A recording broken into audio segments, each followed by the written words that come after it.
Hello, I'm Bella Perez Rubio, PumaPodcast, and you're listening to Teka Teka News. In today's episode, Every day I woke up with a bad news from Afghanistan. I watch Twitter, I just follow Facebook, and I just follow every day bad news. And it affects me so much. Even I am here, I'm in Denmark, I'm safe, but mentally I'm not okay. Like still I'm in shock, honestly. Even I can't believe Taliban is took over Afghanistan. a year after the Taliban takeover, an exiled Afghan journalist is still reeling, mourning her old life, and struggling to adjust to her new one as a refugee.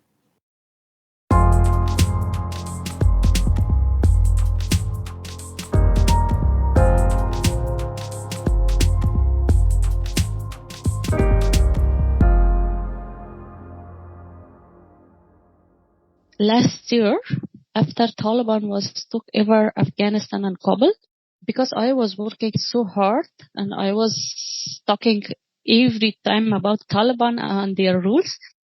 That's Wahida Faizi, an Afghan woman who worked as an award winning journalist for several years before she was forced to flee her country.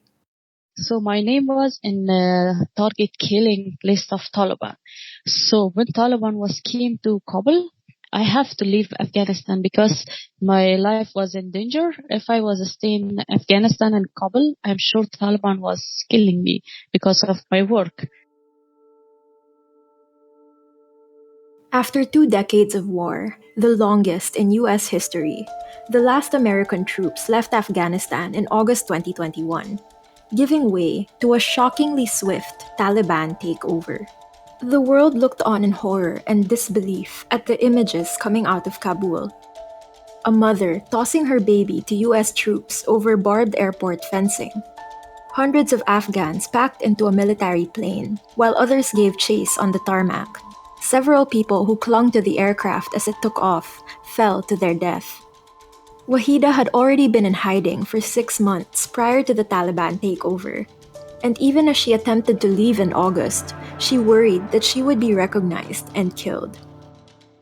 I remember that on that bad days, I was just stand up for out of airport like 24 hour, and just I was waiting for Taliban to allow me to enter the airport. On that days, I just saw Taliban was beating everyone. Like they asked us that why we are leaving Afghanistan. We should stay in our country. They are beating me. I am remember on that day, even they are beating my husband. That why we are leave Afghanistan. When the last US plane departed a minute before the agreed deadline, 6,000 American citizens and an estimated 78,000 Afghan allies were left behind. Wahida says she was luckier than most.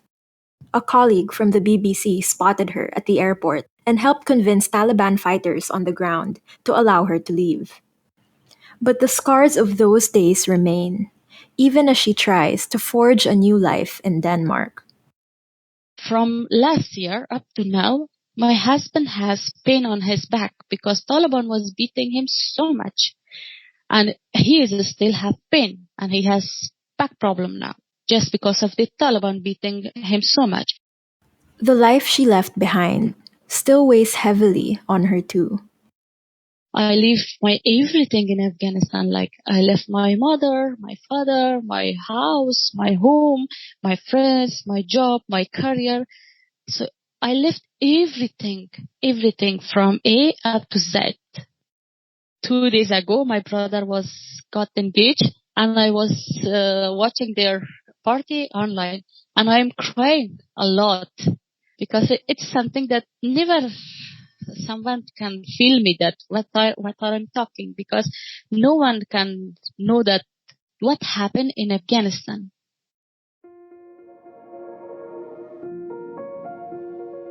Wahida now works as the gender coordinator for International Media Support, or IMS, a non-profit organization. In her work, there are some remnants of her old life. Her employer in Afghanistan was a local partner of IMS, and her job now entails coordinating with other Afghan reporters. But everything else in her life is foreign and new. Like I have to start everything from zero. I have to learn language. I have to know the society, their rule, their law, everything. And honestly, it's not easy. Still, I'm in panic. I am in shock. Wahida says nearly 1,000 Afghans were taken in by Denmark last year, but some of them have left over the difficulties and uncertainties posed by the country's refugee policy. 6 months after they arrived in Denmark, Afghan refugees learned that they were guaranteed only 2 years of asylum. They are still living in something not camp, but something like we call them welcome house. It means that they didn't have their apartment to live because most of them are jobless. It's not easy to get job in Denmark. The system is very hard. Even I know some Afghans who has planned to go back in Afghanistan. So it means that the law and the procedure in Denmark for refugees is so much hard and so much difficult, and they can't live under the pressure. We came to Denmark to have a good and relaxed life, but in here we have many problems. Like for everything, that living as a refugee in Denmark is not easy, honestly, at all.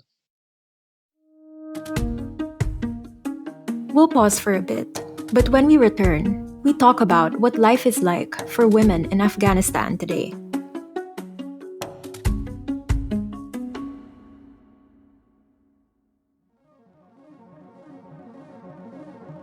Many were right to fear that the Taliban's return to governance would see a swift reversal of the progress made on women's rights. They have since imposed draconian restrictions on women's access to education, employment, and political representation. Before Taliban was took over Afghanistan, women had their rights, freedom of speech. They had rights to work with an international organization. They were working in a police, in an army, as a doctor, as a journalist, as a support person, everything. But now, even they are not allowed to go to school. They didn't have any rights now. They didn't have freedom of speech, nothing. Taliban wants to women just in a stay house and working something from home, like as a wife who is just cooking and cleaning the house, nothing more. And as reporters in Afghanistan struggle to document Taliban rule despite censorship, harassment, and intimidation, their own ranks are dwindling as more and more women journalists are kept from work. Before we had 2,000 women journalists in Afghanistan, but now we have just 200 women journalists in Afghanistan. And it's something like big changes just in 1 year. And from last August up to now, just the media is not allowed to cover journalists or arrested by Taliban. And they are beating him just for covering news. Some had hoped that the Taliban's return to power, at the very least, would put an end to the grinding conflict and reduce rampant corruption in government. But Wahida says that hasn't been the case. Just 10 minutes ago, a big bomb blast was happening in Kabul in front of the Malaysia embassy. And just 3 days ago in a mosque. Every day the bomb blasts are happening in Afghanistan. Just local media is not allowed to cover this news. So if we say that Taliban came and security is good, I think this is not true. Just the media is not allowed to cover this news. According to latest reports, the suicide bombing outside the Russian embassy in Kabul on Monday killed at least 6 people in a rare attack on a foreign diplomatic mission. The blast at a Herat city mosque last Friday left at least 18 people dead. It was mostly international outlets that covered these attacks. Of course, everything is happening in Afghanistan. So much bad, but the journalists are not allowed to cover this. Even for those journalists, they are going from Denmark, from UK, from every country for covering the news. Even Taliban was arrested them. Like we have 3 journalists 2 weeks ago. It was foreigner journalists. The Taliban was arresting because of the covering news. So in this situation, we can't expect that everything is truth published in the media, especially for Afghan media. Afghanistan's economy is also on the verge of collapse, and the United Nations says the country is experiencing one of the world's worst humanitarian crises, as 95% of its population go hungry under Taliban rule. With less and less independent reporting coming out of the country, Wahida makes one final plea. I have just one message for everyone who is listening this program. I think Afghanistan, especially Afghan women, need your help and more than before. I'm sure everyone was helping Afghan journalists, Afghan women before, but as I think we need more support now than before. Please stand up with Afghan women and please listen our voice.